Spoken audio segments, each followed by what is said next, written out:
Hello everyone, welcome to YouTube channel target for IQ. जैसा कि आप सभी जानते हैं, अभी हाल फिलहाल में हमारा कौन सा एग्ज़ाम आ रहा है, उत्तराखंड जुडिशरी का, है ना।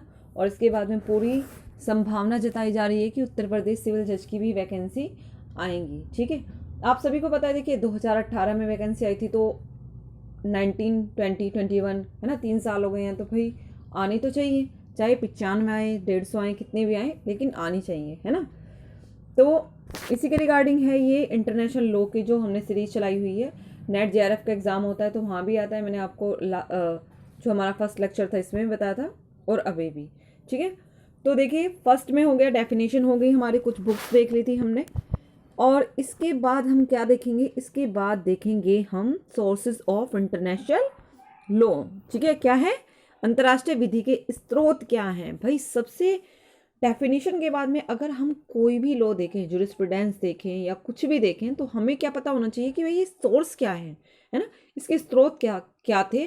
स्रोत मतलब कि वो विशेष सामग्री क्या थी जिसकी वजह से ये विधि बन पाई, है ना, ये लॉ बन पाया, कैसे ये क्रिएट हुआ। ठीक है जी, तो देख लेते हैं।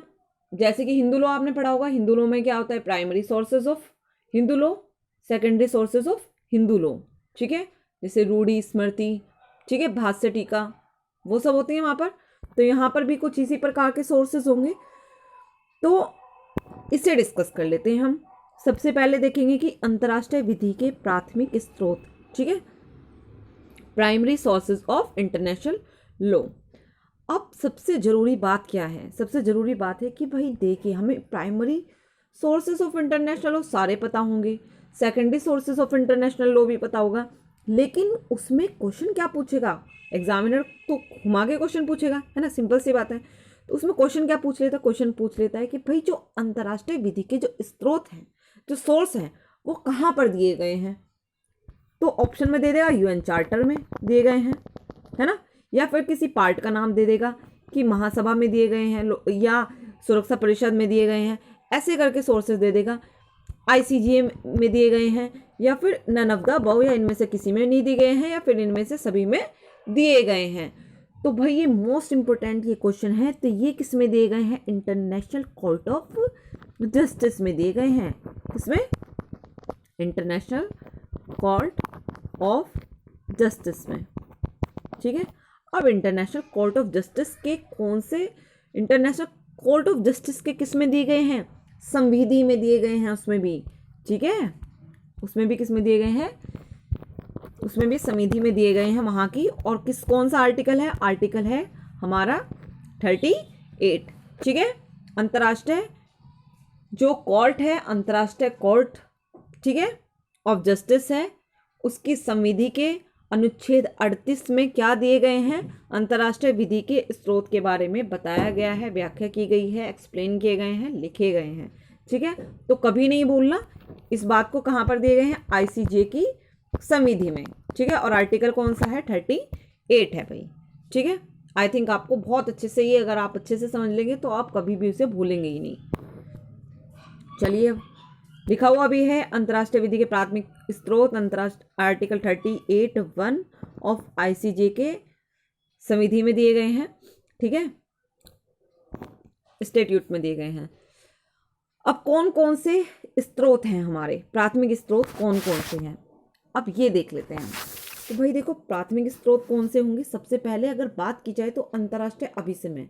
ठीक है, जितने भी अभिसमय हुए, जितनी भी ट्रीटीज हुई, जितनी भी ट्रीटी हुई, वो सब किसका कारण बनी, इंटरनेशनल लॉ बनने का कारण बनी, उसका सोर्स बनी। ठीक है, तो फर्स्ट क्या है, अंतर्राष्ट्रीय अभिसमय है, इंटरनेशनल ट्रीटीज है। ठीक है, अब इंटरनेशनल ट्रीटी क्या होंगी अब ये। ठीक है, अब सिंपल सी बात देखिए कि अंतर्राष्ट्रीय ट्रीटी क्या है, कि इंटरनेशनल ट्रीटी एक ऐसा सोर्स है, किसका, इंटरनेशनल लॉ का एक ऐसा सोर्स है जिसमें कि किसी दो देशों के बीच में कोई करार हुआ, है ना, कोई ट्रीटी हुई।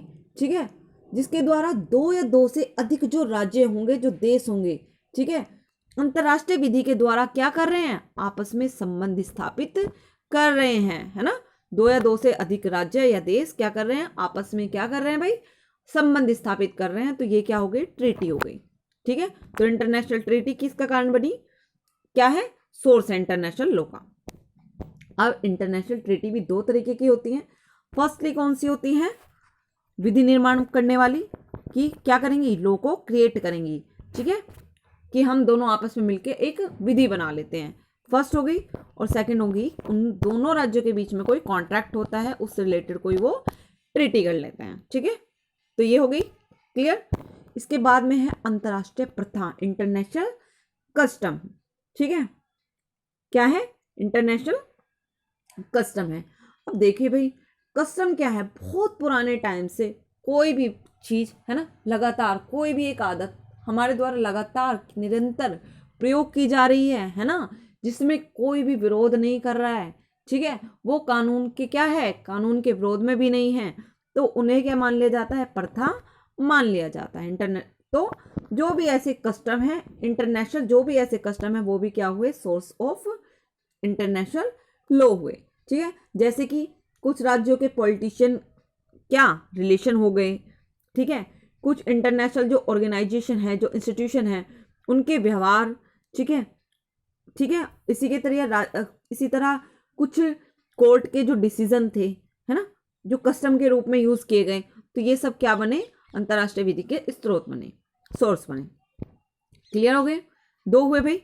अब है कि सभ्य राष्ट्रों द्वारा स्वीकृत विधि के सामान्य नियम, क्या कह रहा है कि जो जनरल वाइडली जो क्या किए गए हैं, रिकॉग्नाइजेशन किया गया है किसको, प्रिंसिपल ऑफ लॉ, तो वो भी क्या है, इंटरनेशनल लॉ के सोर्स हैं। कौन से सोर्स हैं, और ये भी प्राइमरी सोर्स हैं, ठीक है। जो सभ्य राष्ट्र हैं, जो सभ्य, ठीक है, जैसे कि अमेरिका क्या है, एक सभ्य राष्ट्र है ना, तो ऐसे राष्ट्र है जो सभ्य राष्ट्र है, भारत सभ्य राष्ट्र है ना, उन्होंने क्या किया, विधि के कुछ जनरल रूल हुए, जो जनरल नियम हुए, उन्हें क्या कर दिया है, स्वीकृति दे दी, है ना, तो वो भी क्या माने गए, सोर्स ऑफ इंटरनेशनल लॉ माने गए।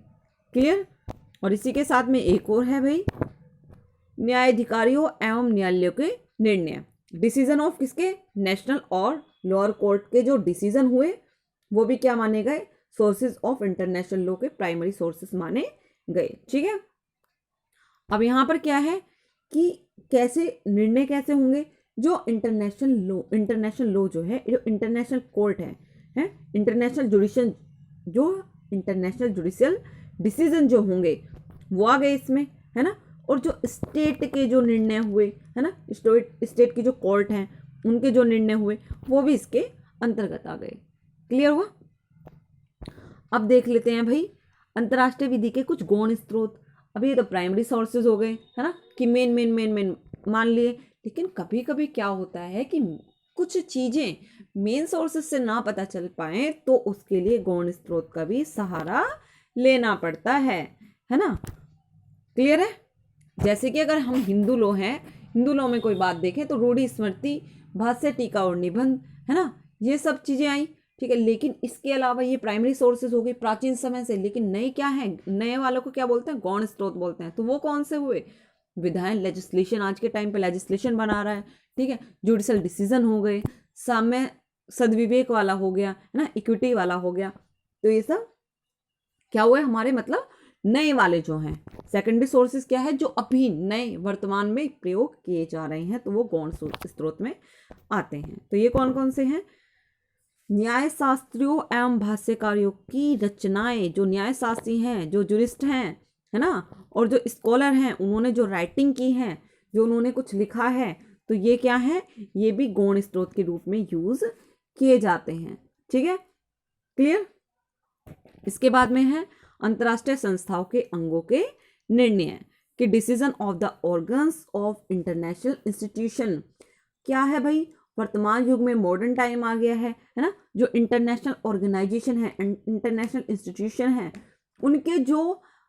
उनके ऑर्गन्स के जो डिसीजन भी हैं, है ना, जो उनके ऑर्गन्स के जो द्वारा जो डिसीजन दिए जाते हैं वो भी लॉ को डेवलप करने में बहुत अब क्या कर रहे हैं, हेल्प कर रहे हैं, ठीक है। तो इन्हें भी क्या मान लिया गया, इन्हें भी इंटरनेशनल लॉ का सोर्स मान लिया गया है, ठीक है, क्योंकि टाइम बदल रहा है, चीज़ें बदल रही हैं, ठीक है, डिसीजन भी नए तरीके से दिए जाते हैं, मामले नए तरीके के आते हैं, तो इनके द्वारा जो डिसीजन दिए जाते हैं वो सोर्सेस ऑफ इंटरनेशनल लॉ माने जाते हैं, सहायक वाले हैं, गौण वाले हैं, ध्यान रखना है, ठीक है।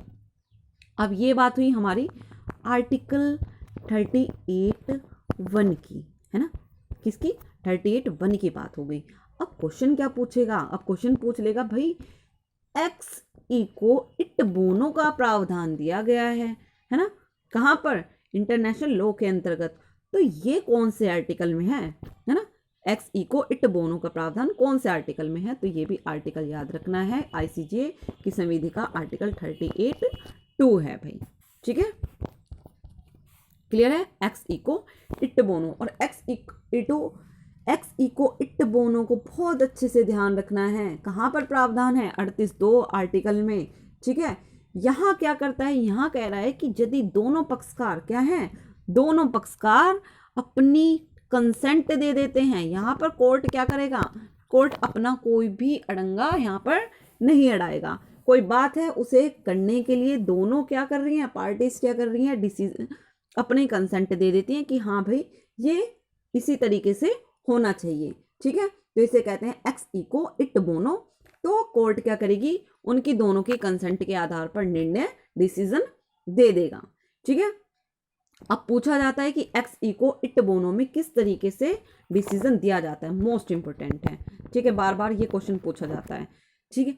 आपको क्या करना है कि क्वेश्चन बस आपको ऐसे पढ़ नहीं लेना है, बात आपको ध्यान रखनी कि बारीकियों की, क्वेश्चन कहाँ से पूछे जाते हैं, है ना। तो जैसे मैंने बताया कि ये पूछेगा क्वेश्चन एक्स इको इट बोनो में डिसीजन कैसे दिए जाते हैं, ये पूछेगा, है ना।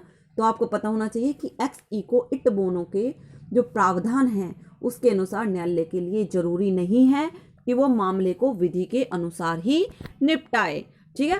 पार्टीज की कंसेंट हो दोनों की किसी बात के ऊपर, तो कोर्ट क्या करता है, उसी के अनुसार उनकी कंसेंट के आधार पर ही डिसीजन दे देता है, क्लियर है। आई थिंक आपको बहुत अच्छे से समझ में आ गया होगा, ठीक है। और अगर आपको वीडियो पसंद आती है तो प्लीज़ वीडियो को लाइक कीजिएगा, कमेंट करके बताइएगा, और इससे रिलेटेड जो भी MCQ होंगे वो भी हम आपको प्रोवाइड करेंगे। Thank you so much.